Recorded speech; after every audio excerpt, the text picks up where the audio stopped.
What it do, bitch-ass crew? KFC, Crispy Flakes crew, sit the hell down, bro, and shut the heck up, man, because we got 7 NBA super teams that almost happened, bro. Like, straight up, bro, what are you standing for, man? Sit down, we got a video. Okay, that was too much. Look, I got pulled back a little bit on the intro there, man, but we got a video here by Andy Hoops. Yeah, 7 NBA super teams that almost happened, so I don't know, like, some of these I assume we're probably going to have heard of before, and then some are probably going to be brand new, so let's check this out. If y'all don't mind hitting that like and subscribe button, would be greatly appreciated. Let's get it, man. Super teams. Some of us love them, some of us hate them, others feel like they've ruined the game, even though they've always been around. Not really like super teams right now. Opinion, what is true is that super teams provide an incredibly interesting storyline. They generate just as much interest. Yo, that was a wash right there. That one was a wash. We're going to take a look at 7 NBA super teams that almost happened. These teams had the chance to form a super team and were quite close to doing so, but ultimately fell through. Hope he tells us why. Alright, let's get started. Number 7, Tim Duncan and Jason Yo, Kidd. that would have been a good one, man. Damn, you want to talk about basketball IQ? Like, that's like 97% of the NBA basketball IQ right there, guys, all on the court at the same time, man. Wow. That would have been crazy. Back in 2003, Jason Kidd was one of the most impactful players in the league. I love J-Kidd. He was the best point guard in the league, and he recently led the Nets to back-to-back NBA Finals, but lost both times. In 2003, the Spurs would defeat them, and over the summer, Kidd would be a free agent. My mom used to despise Jason Kidd because he used to always, like, lick his fingers before he shot free throws. Like, he would, like, I don't even know why. Like, he would literally lick it. Ugh, it's nasty, bro. He actually considered signing with the Spurs as Greg Popovich loved him. Kidd would be a perfect fit on the Spurs. You add on Manu Ginobili as well, and it would have been a legit super team. Yeah, you already had Tony Parker, though, eventually. Was just 21 years old and had a disappointing finals performance.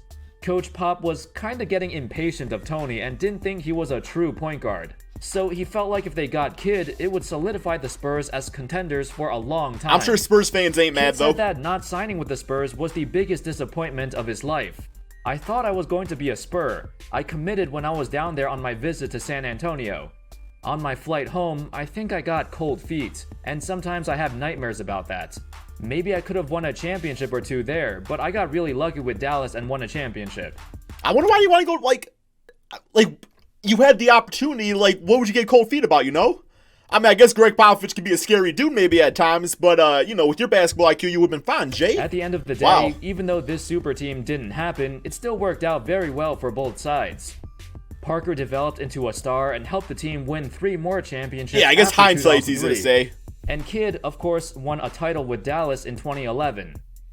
Number 6, Kobe Bryant, Kevin Garnett, oh my God. In the 2007... I don't know if that team would have worked, bro. Too much tenacity with Kobe and KG. I got a feeling they would clash like crazy. Like, worse than Kobe and Shaq. You know what I'm saying? Like, that's too much. Like that's somebody is getting punched in the locker room on a daily basis type of thing. Season, it was recognized as one of the most influential ones of all time. I gotta do some rebuilds of these teams. Kevin Garnett and Ray Allen join Paul Pierce in Boston. However, before that, Garnett was actually considering joining Kobe and the Lakers. The Lakers obviously were interested in Garnett, just like every other team in the league. I might do a super team week where I go through all of these and do a rebuild of my main channel, Crispy Flakes. Go check that out, by the way, guys. If you don't subscribe to that channel, go hit it up. So in the same summer, Quick the plug Lakers there. offered Minnesota a package surrounding Lamar Odom and a 19-year-old Andrew Bynum. At that time, the owner, Jerry Buss, stated, "I have a handshake agreement with Wolves owner Glenn Taylor that Garnett's coming to Los Angeles." Garnett just called Glenn a snake. Kevin McHale was still unsure between sending Garnett to LA or Boston. It was only between those two teams. Oh, you know he's doing Boston. Come on, it's McHale. You know he's doing Boston. It would have been cool to see a lineup of Kobe, Garnett, and Powell. The Lakers still managed to win 2 more championships without Garnett, but if they had him, the entire history would be different. The Celtics would probably not be champions, and the Lakers would probably dominate for longer, and might have won an extra 1 or 2 more championships on top of that. Plus, we get to see Kobe and KG, 2 of the most intense players in the league, play together. See, that's what I'm worried about. That would have been so fun to watch. Number 5. Heard about LeBron this one for James, sure. Dwyane Wade, and Derrick Rose. Before LeBron decided to...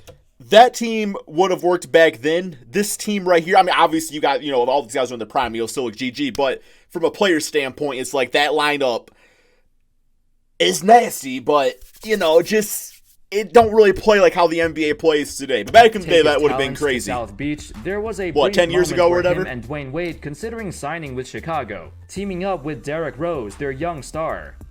That team also had Luol Deng and Joakim Noah back Noah and LeBron on the same team. Watch out. A few years later, Wade would talk about this situation and what really happened. What really happened? He said, "It was us trying to put together our dream team in a sense.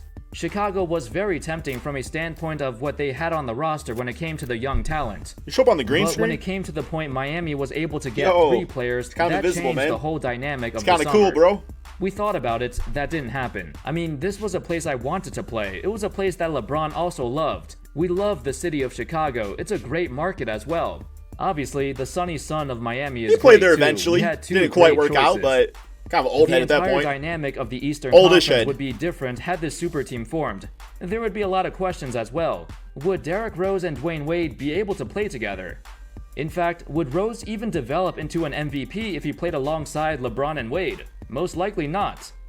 It's even hard to tell if this super team would be better. But maybe, he still would have been a superstar player, I think. But what I'm hoping, maybe it would have prevented the injuries, Maybe at that time, D. Wade and LeBron was on the court, so maybe, Derrick Rose was chilling on the bench or something like that, and the injury would just never happen, you know what I'm saying? The one that actually formed in Miami. Since Chris Bosh was so important to their success and the perfect fit on the team. Yeah, where would he have gone to? A young Derrick Rose might not have adapted his game as well as Bosh did.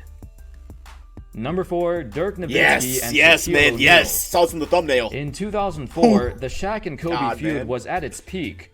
Everybody knew that the two superstars could not coexist. What's the trade would have been? After a humiliating finals defeat against the Pistons, it wasn't that humiliating. Well, Pistons was damn underdogs, but they were still the best team of the NBA. It was not it was a proper loss. It wasn't humiliating. The Lakers blew up the team. They probably traded away Shaq to Miami for a massive haul. However, did you know that Shaq almost joined the Dallas Mavericks? In Shaq's personal biography, he stated that, "I always respected Dirk Nowitzki's Him and Dirk game. would have been a problem, man." In 2004, it came down to 2 teams, Miami and Dallas. Mark Cuban flew in and sat down with us, and then he went back to the Lakers and said he'd trade anybody for me except Dirk Nowitzki. Dirk was his guy. Respect points. However, the problem was the Mavs really did not have enough to give up for Shaq unless Dirk was included in the trade. What about Josh Howard? The Lakers front office reached out to Cuban, and the only player they wanted in return was Dirk. Mark Cuban actually considered trading Dirk for Shaq at some point, but ultimately backed out. That's fair. In the 2004 offseason, the Mavs were trying to make some big moves, and getting Shaq was one of their goals. Unfortunately, it also caused them to lowball Steve Nash on a new contract offer. Nash was quite unhappy that the Mavs didn't care about him, so he left for Phoenix. You'll see this happen with the Mavs a couple more times in the future, as they would let their current players go in order to chase a star in free agency. But Mark Cuban, he's an investor, high risk, high reward. It's like you go for those big name players, you're going to piss off some feelings out there. Obviously, it didn't work out. You know what I'm saying? End up losing everything. It's just how it is. Businessman. If this trade went through. Shaq plus Dirk would be the perfect front court combination. The most dominant post-up player of his generation, along with the greatest shooting big man in arguably the history of the game. Throughout the 2000s, I ain't arguing the that. Mavs also had a major hole at center for pretty much the entire decade. Cycling through guys like Eric Dampier, Sean Bradley, and Sagana Diop. Getting Shaq would have obviously Diop was been my guy right there, amazing man. Dampier too. Number 3, Kobe Bryant, Chris Paul, and Dwight Howard. This was the NBA rigging right here, guys. They literally rigged this trade for the Lakers. You know what I'm saying? Like, he was going to... Like, this was done deal. But the NBA was like, no, this isn't going to happen. I think it's because, didn't they, at the time, own the Hornets or something like that? I don't remember exactly, but it was supposed to be a done deal. Probably the most notorious canceled trade in NBA history. How do you cancel a trade? So Back stupid. In 2011, the Lakers were looking to retool their team. Their first choice was to get Chris Paul, and they did agree to a 3-team trade that would send Paul to the Lakers. However, as we all know, David Stern vetoed the trade for, quote, basketball reasons. What's that even mean? The New Orleans Hornets were owned by the league itself, so technically Stern had the right to veto that trade. Still, it was a very awkward situation, and eventually Paul would be sent to the LA Clippers in a different deal. Just want to play at Staples Center, much like the court. Time, the Lakers were also looking to get Dwight Howard, which they eventually would a year later. But this would be in 2011. This was before Dwight's back injuries crippled him. He was still the reigning Defensive Player of the Year and just came off the best season beginning of his the end of career. the beginning, because now he's playing good again on the Lakers. Went into it's crazy. fruition. The plans to get Dwight Howard in 2011 blew up once the CP3 trade got vetoed. By the time they did get Dwight, it was after he got back surgery and his decline started after that. So, hypothetically, even if both trades went through in 2011, they might have had like one season where they'd be super good, but not for much longer. Well, CP3 and Kobe However, still would have been. Kobe and CP3 been duo enough. would still be very prominent, and they could have been contending well into the mid-2010s. Number 2, Tim Duncan, Oh my Tracy God. McGrady. Now, this was post-injury Grant Hill, but he was still a pretty nice player on the Magic, around like a 20-point per game score or something like that. And Grant Hill. Remember the T-Mac and Grant Hill duo on the Orlando Magic? In the early 2000s, they were expected to be the next great team, with perennial superstar Grant Hill and really rising bounced back as a superstar player. Tracy McGrady leading the way. Unfortunately, Grant Hill's ankle injury stunted his career, and the two of them never got past the first round. However, in the 2000 offseason, the same time Orlando got Hill, they also almost got Tim Duncan. He would have only been his second year, According right? to his former teammate, No, like Bruce third Bowen, year. quote, "I remember when Tim was a free agent. He was thinking about going to Orlando when Doc was there. When Tim went out to meet with Orlando, he asked, 'Can family come on the flights to some games?' From what I understand, Doc said no, and that's when he lost Tim Duncan." Bro, you literally had Austin Rivers, your son, on the team flying on airplanes with you. That's some BS, man. Like, I would be, oh my God, Magic fans, if I were you, I would start booing Doc Rivers at Clipper games. Wow, man. Grant Hill confirmed that this story was true on ESPN, which Wow. led T-Mac feeling some kind of way. So, way to go, Doc Rivers. Damn, he didn't even Just know? imagine the rivalries we missed out on. T-Mac and Duncan in the East versus Kobe and Shaq in the West? Who wouldn't want to see that? Number 1, Michael Jordan, wow, Hakeem wow, Olajuwon, and wow. Clyde Drexler. Bulls, why are you trying to trade MJ? Why is this even a thought here? No surprise here, the greatest super team that never was.